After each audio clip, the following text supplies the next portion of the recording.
Okay, this is chapter 21, part 2. We're going to try this again, okay? My cat started crying in the middle of my reading, so I kind of had to stop there. Okay, so Violet just took that piece of gum and she just eaten it, and here it is, tomato soup. She's not chewing it yet, sorry. But she's sitting here talking to Mr. Wonka and saying, "What do you mean it's tomato soup, roast beef, and blueberry pie?" said Violet Beauregard. "Well, if you were to start chewing it," said Mr. Wonka, "then that is exactly what you would get on the menu. It's absolutely amazing. You can actually feel the food going down your throat and into your tummy, and you can taste it perfectly. And it fills you up. It satisfies you. It's terrific." "Just so long as it's gum," shouted Violet Beauregard. "Just so long as it's a piece of gum and I can chew it, then that's for me." And quickly she took her own world record piece of chewing gum out of her mouth and stuck it behind her left ear. "Come on, Mr. Wonka," she said. "Hand over this magic gum of yours and we'll see if this thing works." "Now, Violet," said Mrs. Beauregard, her mother, "let's don't do anything silly, Violet." I want the gum," Violet said obstinately. "What's so silly?" "I would rather you didn't take it," Mr. Wonka told her gently. "You see, I haven't got it quite right yet. There are still one or two things—" "Oh, to heck with that," said Violet, and suddenly, before Mr. Wonka could stop her, she shot out a fat hand and grabbed a stick of gum out of the little drawer and popped it into her mouth. At once, her huge, well-trained jaws started chewing away on it like a pair of tongs. "Don't," said Mr. Wonka. "Fabulous," shouted Violet. "It's tomato soup. I can feel it running down my throat." "Stop," said Mr. Wonka. "The gum isn't ready yet. It's not right." "Of course it's right," said Violet. "It's working beautifully. Oh my, what lovely soup this is." "Spit it out," said Mr. Wonka. "Oh, it's changing," shouted Violet, chewing and grinning in both at the same time. "The second course is coming up. It's roast beef. It's tender and juicy. Oh boy, what a flavor. The baked potato is marvelous too. It's got a crispy skin and it's all filled with butter inside." "But how interesting, Violet," said Mrs. Beauregard. "You are a clever girl." "Keep chewing, kiddo," said Mr. Beauregard. "Keep right on chewing, baby. That's a great day for the Beauregards. Our little girl is the first person in the world to have chewing gum meal." Everybody was watching Violet Beauregard as she stood there chewing this extraordinary gum. Little Charlie Bucket was staring at her absolutely spellbound, watching her huge rubbery lips as they pressed and they unpressed with the chewing. And Grandpa Joe stood beside him, gaping at the girl. Mr. Wonka was wringing his hands and saying, "No, no, no, no, no, no, it's not ready for eating. It's not right. You mustn't do it."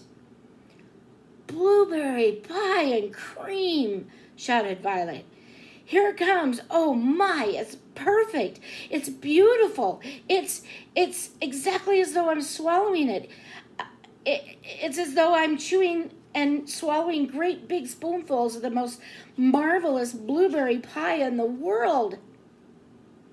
"Good heavens, girl," shouted Mrs. Beauregard, suddenly staring at Violet. "What's happening to your nose?" "Oh, be quiet, Mother, and let me finish," said Violet. She's a little rude. "It's turning blue," screamed Mrs. Beauregard. "Your nose is turning blue as a blueberry." "Your mother's right," shouted Mr. Beauregard. "Your whole nose has gone purple." "What do you mean?" said Violet, still chewing away. "Your cheeks," screamed Mrs. Beauregard. "They're turning blue as well. So is your chin. Your whole face is turning blue." "Spit that gum out at once," ordered Mr. Beauregard. Mercy, save us, yelled Mrs. Beauregard. The girl's going blue and purple all over. Even her hair is changing color. Violet, you're turning violet. Violet, what's happening to you? I told you I hadn't got it right, sighed Mr. Wonka, shaking his head sadly. I'll say you haven't, cried Mrs. Beauregard. Just look at the girl now. Everybody was staring at Violet. What a terrible, peculiar sight she was. Her face and her hands and her legs and her neck, and in fact the skin all over her body, as well as her great big mop of curly hair, had turned a brilliant purplish blue. The color of blueberry juice. It always goes wrong when it comes to the dessert, sighed Mr. Wonka. It's the blueberry pie that does it. But I'll get it right one day. You wait and see. Violet, screamed Mrs. Beauregard, you're swelling up. I feel sick, Violet said.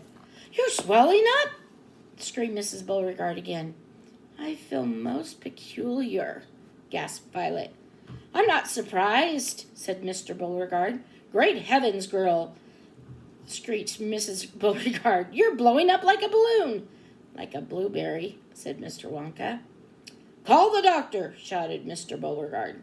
Prick her with a pin, said one of the other fathers. Save her, cried Mrs. Beauregard, wringing her hands. But there was no saving her now. Her body was swelling up and changing shape at such a rate that within a minute it had turned into nothing less than an enormous round blue ball. A gigantic blueberry. In fact, and all that remained of Violet Beauregard herself was a tiny pair of legs and a tiny pair of arms sticking out of the great round fruit like a little head on top. And a little head on top.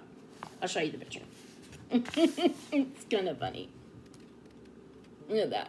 She's all blueberry. Okay. It always happens like that, sighed Mr. Wonka. I've tried it 20 times in the testing room on 20 Oompa Loompas, and every one of them finished up as a blueberry. It's most annoying. I just can't understand it. But I don't want a blueberry for a daughter, yelled Mrs. Beauregard. Put her back to where she was this instant.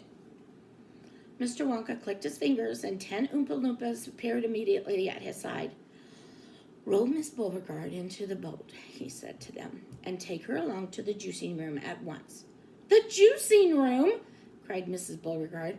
What are they going to do to her in there? Squeeze her, said Mr. Wonka. We got to squeeze the juice out of her immediately. After that, we'll just have to wait to see how she comes out. But don't worry, my dear Mrs. Beauregard. We'll get her repaired if it's the last thing we do. I am sorry about it all. I really am. Already the 10 Oompa Loompas were rolling the enormous blueberry across the floor of the inventing room toward the door that led to the chocolate river, where the boat was waiting.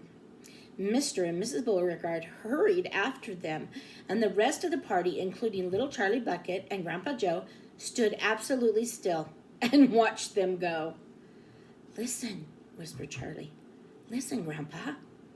The Oompa Loompas in the boat outside are starting to sing. The voices, 100 of them, singing together, came loud and clear into the room.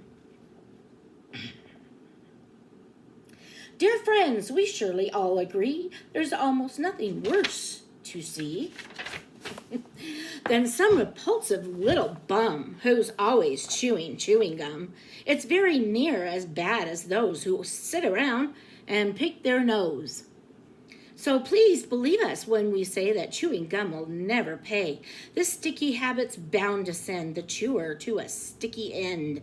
Did any of you ever know a person called Miss Bigelow? This dreadful woman saw no wrong in chewing all day long. She chewed while bathing in the tub. She chewed while dancing at her club. She chewed in church and on the bus. It really was ridiculous. And when she couldn't find her gum, she'd chew up the linoleum or anything that happened near a pair of boots, the postman's ear, or other people's underclothes. And once she chewed her boyfriend's nose. She went on chewing till at last her chewing muscles grew so vast, so big, that from her face her giant chin stuck out just like a violin. For years and years she chewed away, consuming 50 packs a day, until one summer eve, alas, a horrid business came to pass.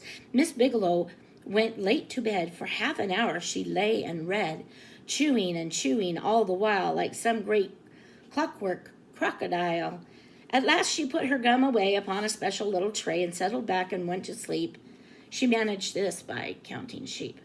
But now, how strange! Although she slept, those massive jaws of hers still kept on chewing through the night, even with nothing there to bite. They were, you see, in such a groove they positively had to move, and very grim it was to hear, in pitchy darkness, loud and clear, this sleeping woman's great big trap opening and shutting, snap, snap, snap. Faster and faster, chop, chop, chop, the noise went on. It wouldn't stop until at last her jaws decided to pause and open extra wide. And with the most tremendous chew, they bit the lady's tongue in two. Thereafter, just from chewing gum, Miss Bigelow was always dumb and spent her life shut up in some disgusting sanitarium. And that is why Will tried so hard to save Miss Bigelow. To save Miss Violet Beauregard, from suffering an equal fate. She's still quite young. It's not too late, provided she survives the cure. We hope she does, but we can't be sure.